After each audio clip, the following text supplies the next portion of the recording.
Assalamualaikum warahmatullahi wabarakatuh. Selamat pagi untuk anak-anakku kelas 7E. Pak Ali mohon maaf, pada tanggal 1 hari Selasa kemarin mestinya kalian melaksanakan daring pelajaran bahasa Indonesia. Tetapi karena Pak Ali ada rapat dinas di sekolah, sehingga daringnya saya ganti hari Kamis ini, dan mohon untuk diikuti pembelajaran kali ini.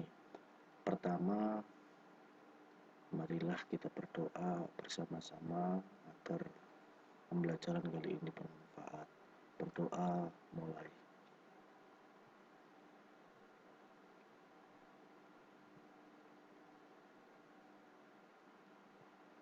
Kami ucapkan terima kasih. Sebelum kalian melihat video ini tentang bab 2 mencipta cerita fantasi, laksanakan dulu kegiatan karakter kalian berupa sikap sosial dan karakter lainnya. Laksanakan sholat duha dan kirim foto sholat duha ke grup atau ke Japri Pak Ali. Sedangkan selanjutnya laksanakan untuk membaca surat pendek, terserah suratnya, lalu kirim berupa audio ke Japri Pak Ali juga. Untuk anak-anakku yang berhalangan, tetap kalian menginformasikan kalau berhalangan, sehingga kalian tidak bisa melaksanakan sholat duha dan membaca surat pendek. Anak-anakku, untuk bab 2 ini kita menjelaskan tentang mencipta cerita fantasi. Cerita fantasi ini yang kita pelajari itu adalah A. Definisi, ciri, dan jenis cerita fantasi. Kemudian nanti kita mengacu pada unsur-unsur cerita fantasi. Lalu kita bahas pelajaran selanjutnya, penceritaan kembali isi cerita fantasi. Kemudian ada struktur dan kebahasaan cerita fantasi. Lalu yang terakhir adalah penyusunan cerita fantasi.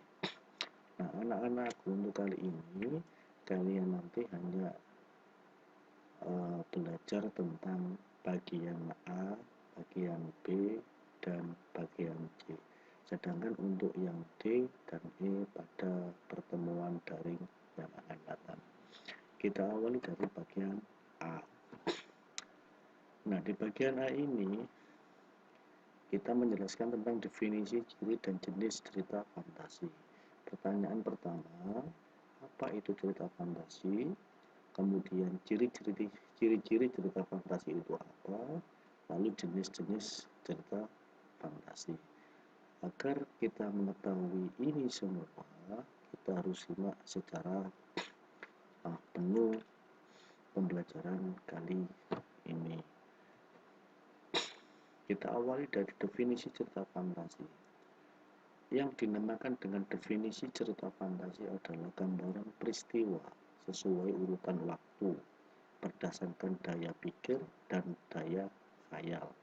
Daya pikir sesuai dengan pikiran kita masing-masing, sesuai dengan hasil otak kita, sedangkan daya khayal adalah hasil khayalan kita yang dituang dalam bentuk cerita.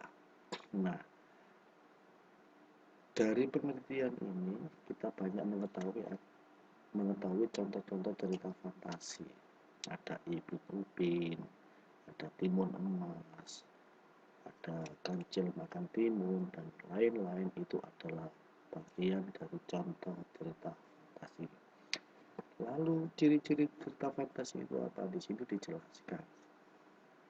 Ciri-cirinya adalah mengandung keajaiban, keanehan, kemisteriusan, karena tidak bisa masukkan ke dalam akal kita, akal manusia, tak manusia, sehingga cerita itu mengandung keajaiban.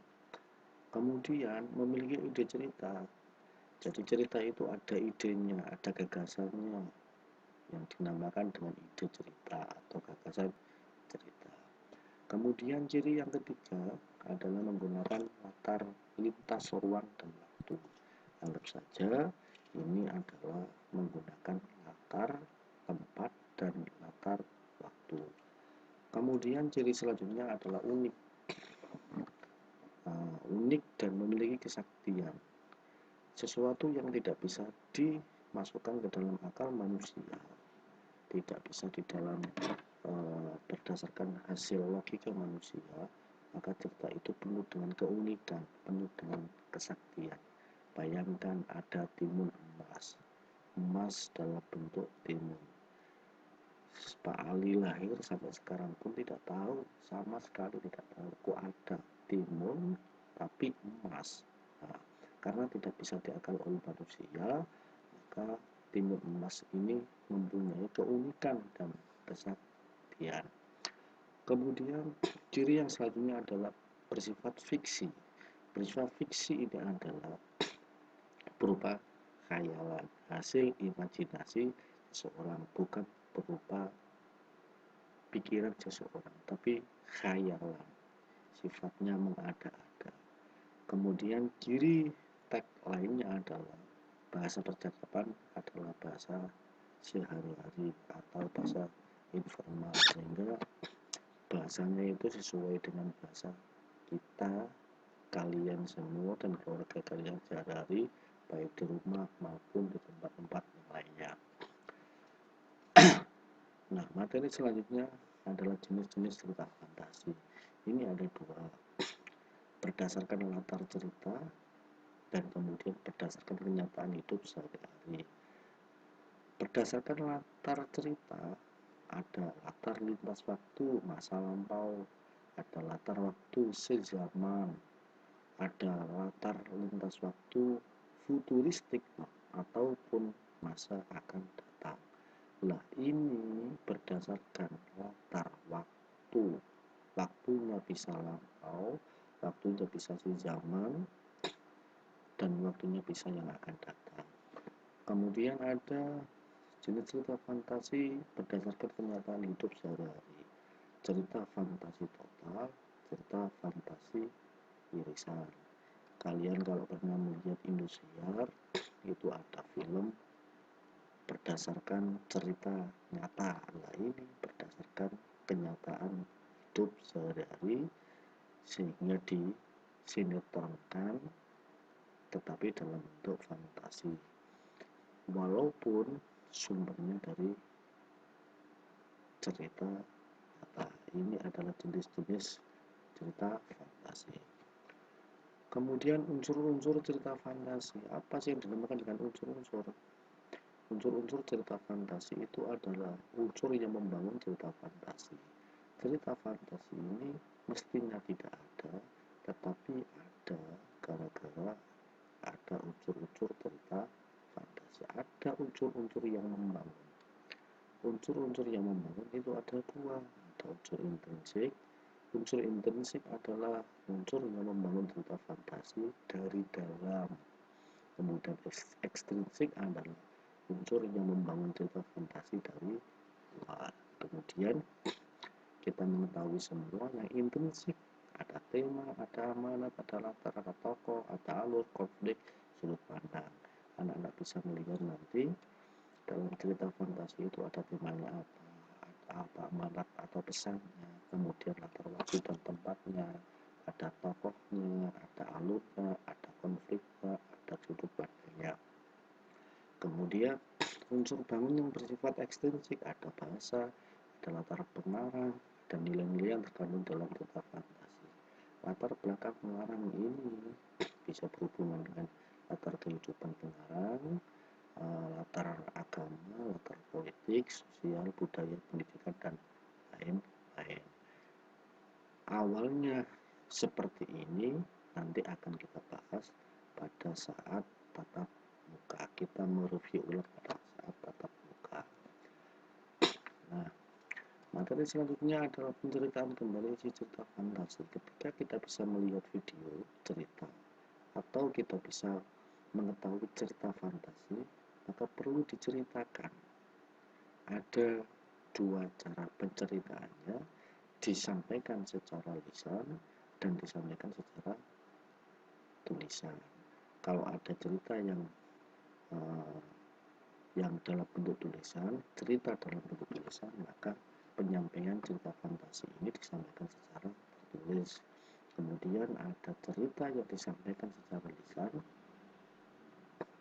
maka cerita fantasi ini disampaikan dalam bentuk lisan.